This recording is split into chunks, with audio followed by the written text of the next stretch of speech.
มีแบบว่าคนของใจแล้วบ่หรือว่าแนวใดยังบ่มี ยังบ่ทันมีคนของใจตอนนี้แม่น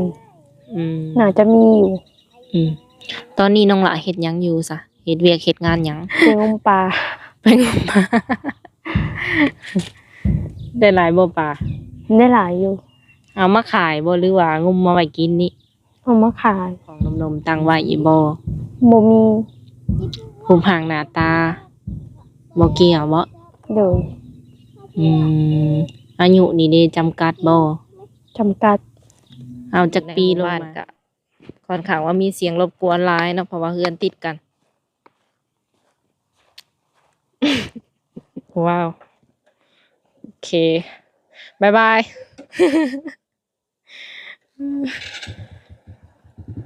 น้องเพิ่นขับมอไซค์ก็เป็นได้ทุกคนเด้อ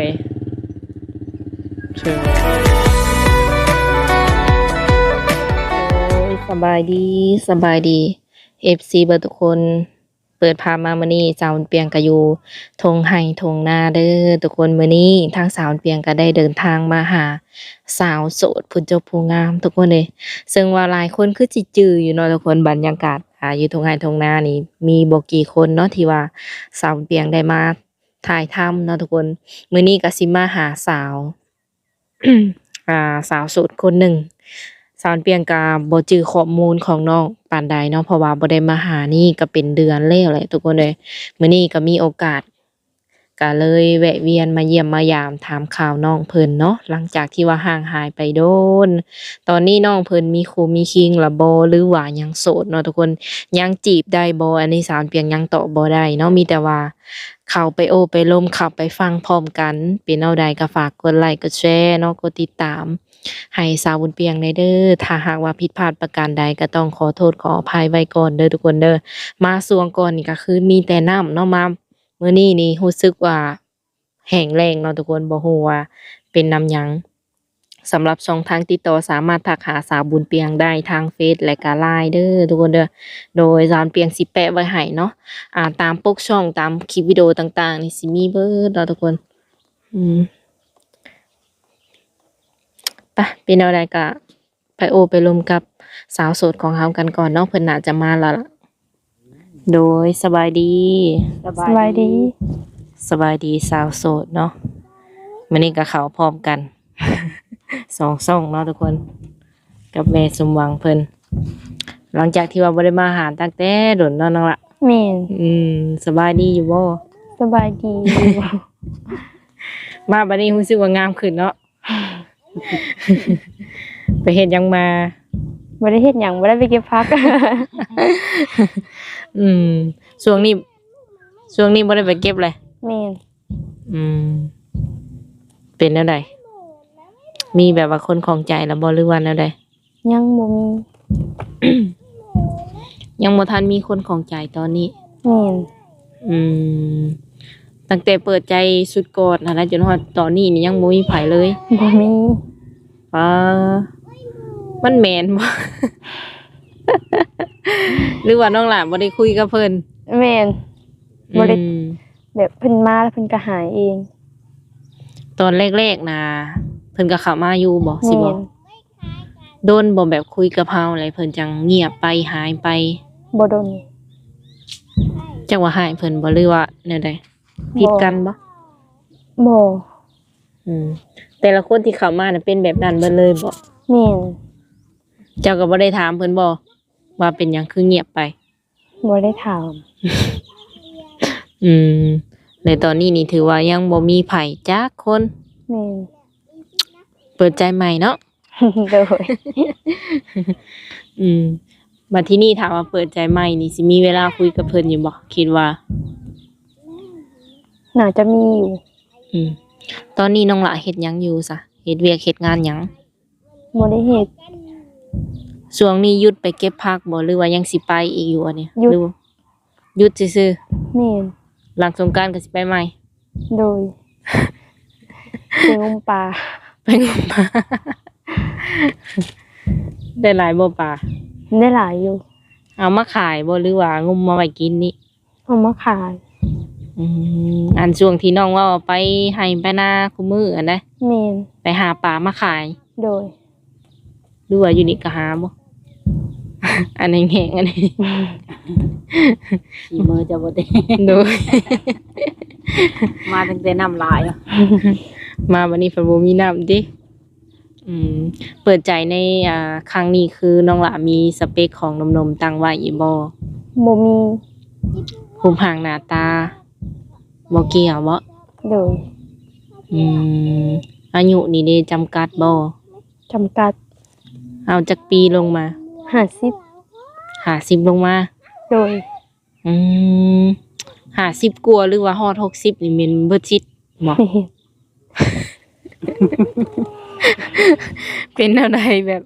เมื่อก่อนนี่คือน้องหลาว่าคุยได้เนาะมาตอนนี้คือเปลี่ยนใจแล้ว โดย เจ้าได้เห็นแบบหน้าตาเพิ่นบ่หรือว่ามีคนที่ประมาณ50กว่าหรือว่า60เข้ามาคุยอยู่บ่ช่วงก่อน มี แลเป็นอะไรแบบบ่โอเคบ่ เพิ่นไปเอง เสร็จมาแล้วก็หาย อืมตอนนี้ก็เลยเลือก50ลงมา แม่น 60นี่บ่ไหวบ่หรือแนวใด บ่ไหว อืมในความคิดน้องเนาะทุกคน เพิ่นจู้จี้จุกจิกเกินไปบ่ แม่น อืมประมาณว่ายังให้ตอบไวๆไวๆอย่างนี้บ่แบบนี้บ่ แม่นอยากให้ตอบตลอด ทางเจ้าเองบ่ค่อยมีเวลาสะดวกทั้งวัน แม่น อืมเฮ็ดหยังแหน่ในแต่ละวันมื้อหนึง หลายอย่างอยู่ ขายของพอบ่ แม่นพอห้านให้แม่ อันแม่ขายหยัง ขายตำ ขายตำสั่วตำหม้อบ่แม่นนี่บ่ แม่นขายน้ำ ขายน้ำขายใน บัดที่นี่บัดเคยอันเจอหนุ่มที่ว่าเพิ่นอยากเจ้าจี้จุกจิกแน่เลยก็เลยรู้สึกว่าบ่โอเคแล้วก็บ่อยากคุยเลยบ่ โดย บางทีแบบว่าหนุ่มคนอื่นเพิ่นบ่เป็นแบบนั้นก็มีเด้ ส่วนหลายในเมื่อก่อนที่ว่าเพิ่นเข้ามาคุยนี่มีแต่ว่ารุ่นใหญ่เบิดเลยบ่ แม่น รุ่นเจ้าของนี่บ่มีบ่ บ่มี อืมอยากได้ผู้บ่าวทางใดเป็นพิเศษ ไทยลาว ไทย ไทยเนาะ ยังบ่ยอมอีกคือกัน สู้ สู้ อืมเปิดใจหาคนคุยหรือว่าหาคู่ชีวิตตอนนี้ หาคนคุย ยังบ่ทันอยากได้คู่ชีวิตบ่ แม่น คิดว่าจะใช้เวลาโดนบ่คบกันจังสิเอามาเป็นคู่ชีวิตได้ ดนอยู่ ตอนนี้น้องละอายุเท่าไหร่ 18 18 ปีเนาะ ยังบ่ฮอด19 โดยในความคิดเฮาอยากแต่งงานตอนอายุประมาณจักปี 20ปลาย อยู่เฮือนอยู่ซานมีไอ้น้องกันจักคนน้องละ มีอ้ายลูกน้าสาว บ่ไอ้ บ่แม่ น้อง น แบ ลู บ กลุง ไอ้น้องเฮาเลยนี่นะ บ่เป็นลูกสาวเดียว เป็นลูกสาวเดียวบ่มีอ้ายบ่มีน้อง แม่น อืมแสดงว่าต้องเอาแบบผู้บ่าวหรือว่าสามีมาอยู่นำบ่ในอนาคต แม่น ไปอยู่นำเพิ่นบ่ได้บ่ เที่ยวไปเที่ยวมาก็ได้ ฝั่งไทยหรือว่าอยู่ต่างประเทศนี่ก็สามารถไปได้เนาะ โดย อืมเคยมีไผมาหาฮอดเทือนแล้วบ่ บ่มี น้องละเคยไปหาเพิ่นบ่ ยัง เคยไปฝั่งไทยอยู่บ่ บ่เคย อืมไปเล่นไปเที่ยวก็บ่เคยเลย บ่เคย โดยสงกรานต์นี่สิไปเล่นไสซะบ่ บ่ได้ไปไส ช่วงเวลาที่ว่าเฮาแบบเงียบไปที่ว่าบ่ได้ออกคลิปนี่คือน้องละเฮ็ดหยังอยู่นอกจากงมป่าง มปลาแล้วก็ไปนา ไปนางมป่าเบิดเท่านั้น ไปเบิดมือ อ๋อ คำจังได้มา จ้ะ มื้อหนึงได้จักแสนน้องละ แสนหนึ่ง ได้แสนเดียว นี่ งมป่าเบิดมื้ออันใด มันบ่มีปลา เป็นน้องแบบใดอันนี้ค่ะ ห้วย แบบของรวมเลย นี่ บ่แม่นแบบว่าของคนใดคนหนึ่งเลี้ยงเนาะอันนี้เนาะ นี่ ใครสามารถแบบว่างมได้ก็คือเอาไปเลยบ่ โดย แม่เพิ่นก็ถ้าพ่อกับถ้าแม่เพิ่นก็ยังอยู่นํกันบ่น้องล่ะ โดย อายุประมาณเท่าใดตอนนี้ เม30ปลายพอ40ปลาย ยังหนุ่มเนาะ พ่อกับแม่โอเคบ่ที่ว่าเฮาออกมาเปิดใจ โอเค เพิ่นบ่ได้ว่าแนวใดบ่ บ่ ถ้าว่าเฮาสิมีแฟนอายุประมาณแบบว่าไล่เลี่ยกันกับพ่อกับแม่ประมาณนี้นะทางพ่อกับแม่เพิ่นสิรับได้อยู่บ่ รับได้ เพิ่นสิบ่ว่าแนวใดติเนาะ เคยถามแบบยังๆเบิ่งแล้วบ่ เคย เออเพิ่นว่าแนวใดกับเฮา รับได้ เอออยากได้คนที่ว่าร่ำรวยบ่หรือว่าฐานะปานกลาง ฐานะปานกลางก็ได้ ทำมาค้าขายก็ได้เนาะ โดย ส่วนในแบบว่าครอบครัวเฮานี่ได้สถานะเป็นประมาณใด ธรรมดา พอได้อยู่ได้กินอยู่ที่น้องละ แม่น อืมพอได้อยู่ได้กินไหนาตะกร้าก็มี มีบ่หลาย เป็นของตัวเองนี่บ่ บ่ ไหนาตะกร้าก็บ่แม่นของเฮาซ้ำ บ่แม่น ของไผซะ ของประตูไม่ตู้ เลยที่นี่เพิ่นให้เฮ็ดซื่อๆบ่ แม่น ของพ่อกับแม่เฮาเองนี่บ่ได้มีบ่ซะ บ่มี อืมพ่อกับแม่เฮ็ดอาชีพหยังน้องล่ะ ค่าขาย ค้าขายเบิดสองเลย พออยู่เฮือน โดย ส่วนตัวแล้วก็เป็นคนแบบเว้าหลายอยู่บ่ บ่ เจ้าหั่นใด แม่น มักอยู่ว่าผู้ชายแบบว่า ใจร้อนเว้าหลายอ่ะบ่มักบ่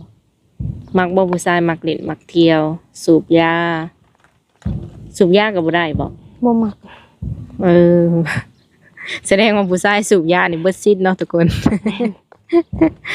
แบบเฮามีโรคประจำตัวหรือว่าตั้งบ่มักกินมันซื่อ บ่มัก ๆเห็นก็คือจะแบบบ่โอเคเลย แม่น อืมแล้วที่นี่ถามว่าเพิ่นเห็นเฮาแล้วเพิ่นอยากมาเบิ่งตัวจริงเฮาได้ซะ ฮ้อน เหือแตก ฝากทุกคนเนี่ยนะ อืม มันเอา ถามว่าเพิ่นอยากมาเบิ่งตัวจริงเฮ็ดแนวใดมาได้อยู่บ่หรือว่าแนวใดตอนนี้ ความรู้สึกเปลี่ยนแล้วบ่หรือว่าจังไดยังบ่พร้อมบ่ แม่น อายบ่หรือว่าจังได อาย เฮาแบบเพิ่นมาเลยเฮาบ่กล้าเว้ากับเพิ่นบ่หรือจังได แม่น อันในความรู้สึกเจ้าหั่นใด แม่น บางคนเพิ่นก็แปลกใจนะว่าเอ้าเป็นหยังเปิดใจคือบ่ให้ไปหาว่าซั่น ได้สิได้เห็นตัวจริงกันแบบผู้พางหน้าตาเป็นแบบใดตัวจริงก็ยังบ่เห็นสินะ โดย คิดว่าโดนบ่จังสิให้เพิ่นมาเบิ่งสมมุติว่าเฮาคุยกันเนาะประมาณจักเดือนจังสิให้เพิ่นมาเห็นตัวจริงเฮาได้ เดือน2 เดือน ก็ได้ อยากทำความรู้จักบ่ โดย อืม อยากทำความรู้จักกับเพิ่นให้มันหลายๆสิบ่ โดย อืม ผ่านมานี่ก็เปิดใจอยู่แต่ว่าบ่เจอคนที่ว่ามันแบบโอเคบ่ แม่น บัดคนที่โอเคแล้วเพิ่นหายไปสิบ่ แม่น มื้อหนึงนี่คุยกับเพิ่นจักเทื่อ เพิ่นจังหายไปนะ 2-3 เทื่อ เออ 2-3 เทื่อก็ยังหายเลยเนาะ อืม ก็ได้วิดีโอคอลเห็นหน้าเห็นตากันอยู่บ่ เห็น หล่อบ่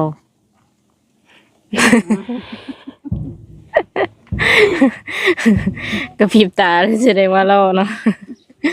อืมถามว่าเพิ่นเห็นคลิปนี้แล้วเพิ่นอยากกลับมาคุยนี่ได้บ่ยังให้โอกาสบ่ ได้ อืมยังให้โอกาสเพิ่นอยู่แม่นบ่ แม่น ประมาณจักคนตอนที่ว่าเฮาคุยอยู่ตอนนั้น ทีละคน เจ้าน่ะจะบ่ได้รับไผเข้ามาหลายๆเลยแบบนี้บ่ แม่น คุยเทื่อละคนเทื่อละคน แม่น อืมเอาง่ายๆเปิดใจมานี่ได้ศึกษาจากคนแล้ว 4-5 คน อืม แต่ละคนนิสัยประมาณเดียวกันบ่หรือว่าต่างกัน ต่างกัน เป็นแบบใดแน่น้องล่ะ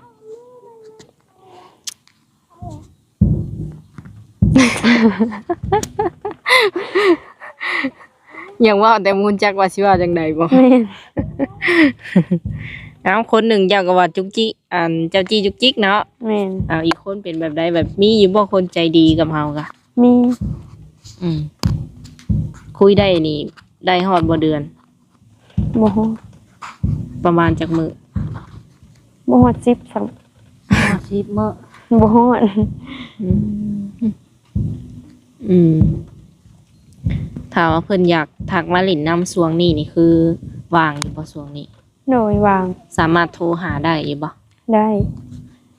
สวงสงกรานต์นี่จะหยุดไปหาปูหาปลาหรือว่าไปเก็บผักเนาะ แม่น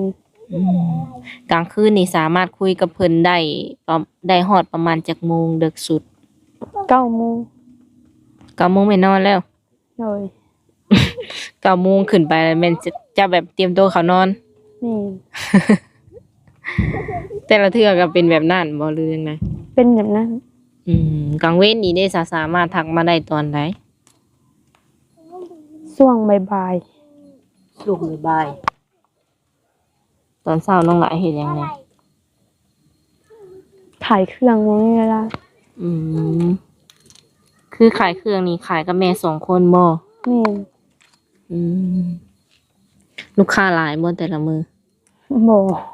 แต่ว่ายุ่งๆแน่บ่ แม่น เป็นห้านใหญ่บ่น้องละ บ่ใหญ่ อืม ห้าน้อย โดย มีแบบว่าแนวอยู่แนวกินบ่ ๆแม่น ๆมีบ่แนวกินกับข้าวล่ะ เบิดเลย เบิดเลย แม่น แต่ละมื้อนะก็มีบ่แนวกิน มี เพิ่นเห็นแม่นสมหวังถามแล้วคิดว่าอยากกินข้าว เบิดได้มัน ประเภทแบบได้ขายแนวกินกับข้าว ขายปิ้งจำเอ็นปิ้งหมู ปิ้งไก่เลยเนาะปิ้งไก่พันธุ์ก็มี บ่ได้ปิ้ง มันจะจำเองปิ้ง แม่น ถ้าว่าสิทานใดทานหนึ่งเพิ่นอยากพาเจ้าไปเที่ยวมุกดาหารนี่จะสามารถไปได้บ่ อยาก ไป ไป ทั้งเจ้าแล้วก็ทั้งพ่อทั้งแม่ไปเสีย ได้ ได้บ่เพราะว่าเมื่อก่อนน่ะ เคยมี FC ท่านหนึ่งเพิ่นถามหาเจ้าเนี่ยเพิ่นว่าอยากพาเจ้าไปเที่ยวมุกดาหารคันเพิ่นสิบ่เว้าขี้ตัวข่อยเด้ อยากให้เจ้าไปกับพ่อกับแม่ประมาณนี้แหละคือว่าสามารถไปได้เนาะ โดย ถามว่า FC ท่านนั้นเพิ่นเข้ามาเบิ่งคลิปนี้แล้วก็ทักมาลงอีกก็ได้เนาะ ได้ คือตอนนั้นเพิ่นว่าติดต่อบ่ได้เหรอโทรศัพท์มีปัญหาบ่ แม่น เขาก็เลยตอบไปว่า เจ้าน่ะใช้โทรศัพท์นำกันกับแม่บ่แม่นบ่ กับพ่อบ่แม่นกับอ้าย ตัวจะ กับอ้าย ทักมาแชทมาก็บ่ตอบเพิ่นว่า แม่นอ้า เพิ่นอยาก ไป ชวนเจ้าไปลิ้นทางมุกดาหารอยากเอาไปทั้งแม่ทั้งหยังนั่นแหละอยากพาไปกินของแซ่บอยากพาไปซื้อของงามเพิ่นน่ะเพิ่นว่าไปสินะแต่ว่าทักมาเนี่ยเจ้าบ่ตอบเพิ่นว่าเขาก็เลยตอบไปว่าจักว่าโทรศัพท์เรามีปัญหาว่าเราใช้นํกันกับแม่แล้วนะคือว่าคันจื้อบ่ผิดเขาว่าแม่นบ่ ใส่กับอ้าย ใช้กับอ้ายเนาะ แม่น คือตอนนี้มีโทรศัพท์เป็นของตัวเองแล้วบ่ยังบ่มี บ่มี เอาแล้ว ยังใส่กับอ้ายคือเก่า แม่น อ้ายนี่อ้ายแบบใดอ้ายลูกป้าลูกลุงนี่บ่ ลูกลุง อืมแต่ว่าอยู่เพื่อนเดียวกันบ่ แม่น เออพ่อเล่าน่ะเป็นอ้ายของแม่เจ้าบ่ แม่น เออแสดงว่าอยู่เพื่อนนี่บ่แม่นเพื่อนส่วนตัวที่เจ้ากับพ่อกับแม่อยู่เลยเนาะ เพื่อนส่วนตัวแต่ว่าอ้ายมาอยู่นํ เพิ่นบ่มีเพื่อน พ่อเพิ่นไปไทย เออพ่อกับแม่เพิ่นไปไทย แม่น อืมอ้ายอายุจักปี 24 24ยังโสด โดย เออก็ฝากถึง FC ท่านนั่นเนาะถามว่าเขามาเบิ่งคลิปนี้แล้วก็ทักมาหาน้องเพิ่นได้บ่เห็นเจ้า ถามคนเฮือนใกล้บอกว่าไปหน้าว่ะและก็ไปหน้าอีหลีบ่ แม่น ที่จริงแล้วไปหน้าน่ะไปหาปลาบ่แต่ละมื้อ แม่น โอ้น้ำน้อยบ่จะงมได้ วานแห วานแฮเจ้านี่วานแฮน่ะ ไปกับอ้ายกับน้าสาว ไปนำกันหลายคน แม่น วานแฮแล้วก็งมแล้วก็ได้แล้วก็มาขาย โดย ขายเป็นกิโลบ่หรือว่าเป็นถุงไปขายอยู่ต เป็น ลาด ถุง ถุง10ถุง20จังซี่เด้เนาะ แม่น คือว่าชีวิตนี่ก็สู่ซนหลายเติบเนาะ บ่สมกับผิวพรรณจะเลยเด้เนี่ย ผิวพรรณบ่ขาวๆงามๆเนี่ย ช่วงสงกรานต์นี่สิไปเที่ยวใส่อยู่บ่ว่าง แม่น แต่ว่าสำหรับ FC อยากมาเที่ยวนี่ยังบ่สะดวกเนาะ โดย ยังอายอยู่ ต้องทักมาล่มซะก่อนเนาะ โดย ส่วนช่องทางติดต่อได้จ้ะมีทางไหนนี่ ลาย ไลน์อันเก่านะบ่หรือไลน์อันใหม่ ลายอันเก่า อ๋อเจ้าบ่ได้บอก FC ทันใดแล้ววะ บ่ อย่างว่าถามเผื่อไว้เนาะ ข่อยนี่ก็ยังสิเอาไลน์จะเมื่อใหม่นะข่อยลืมแล้วไลน์จะจังได๋ได้ กินข้าวกินน้ำแล้วบ่มัน ยัง ยังอยู่พอจังหุ่นดีเนาะก็เราได้ชี้เทื่อแหละ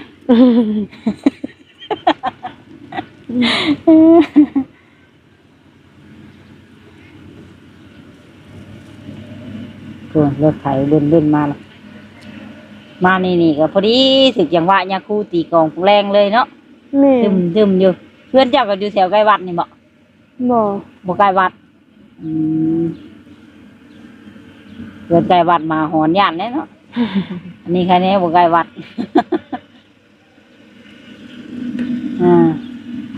บ่ได้ปลูกมันพร้อมบ่อยู่เพื่อนเจ้า บ่ได้ปลูก บ่ได้ปลูกเขาจะเฮ็ดหน้าอย่างเดียวบ่ทอนยามนา นี่ 14 กุมภาพันธ์กินนี่ได้ซอยดอกไม้น้ำหมู่อยู่บ่ บ่ได้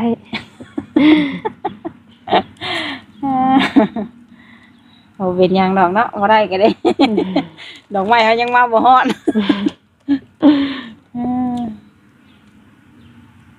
ส่วนเจ้าเองนี่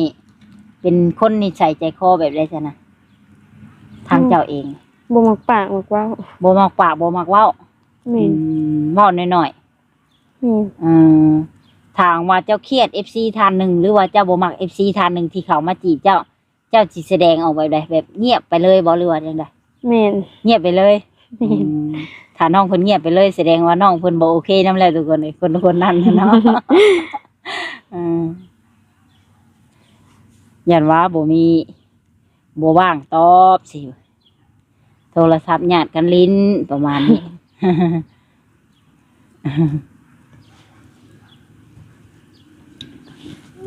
คันเวลาเจ้าอยากให้แห้งๆนี่เจ้างอนนี่เจ้าแสดงเอาได้จ้ะ ให้โพงเพลงเว่าบ่สุภาพแบบนี้บ่ บ่ เป็นได เงียบ เงียบมีแต่เงียบอย่างเดียวเนาะถ้าเศร้าเครียดแล้วได้จ้ะคือออกมาเองเลย แม่น ถ้าว่าหนุ่มๆที่สิมาจีบนี่เพิ่นเป็นพ่อห้างนางหมายนี่จะรับได้บ่นะ รับได้ มีลูกติด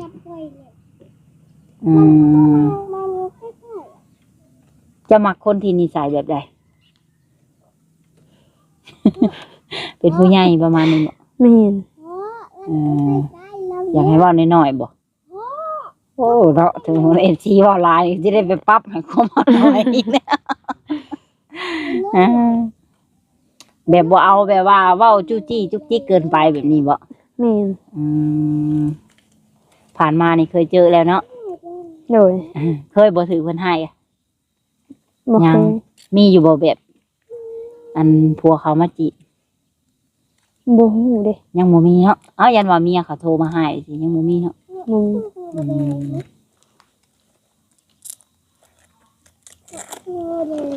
ต่อชาวบุญเปียกจ้ะหมดแล้ว ก็โอเคเนาะทุกคน คือมื้อนี้ก็มาอัปเดตเรื่องราวของน้องเพิ่นอะไรเนาะว่าเป็นประมาณใดมีคู่มีครองไปละบ่เนาะ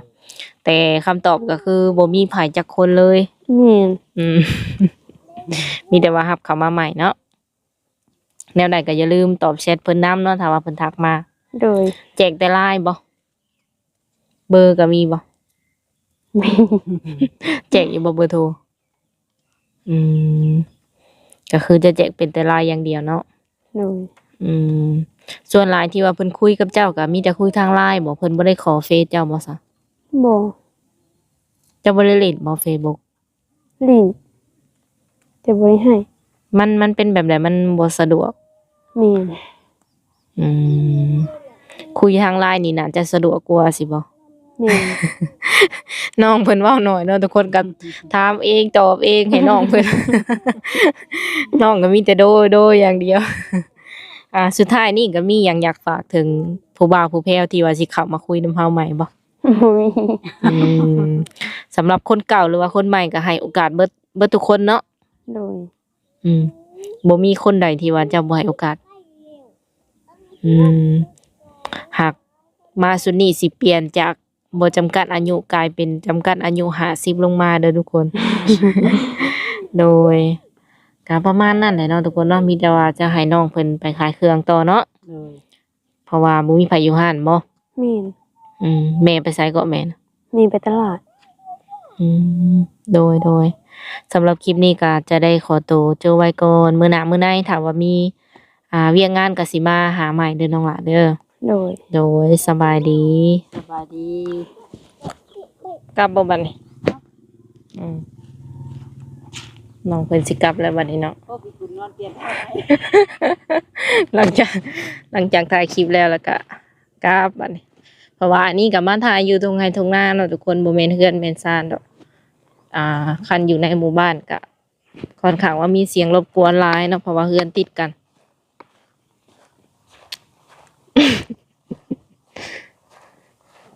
ให้นอนคือเบบีแท้นอนคือเล็กน้อยเกิดใหม่แท้ว้าวโอเคบายบาย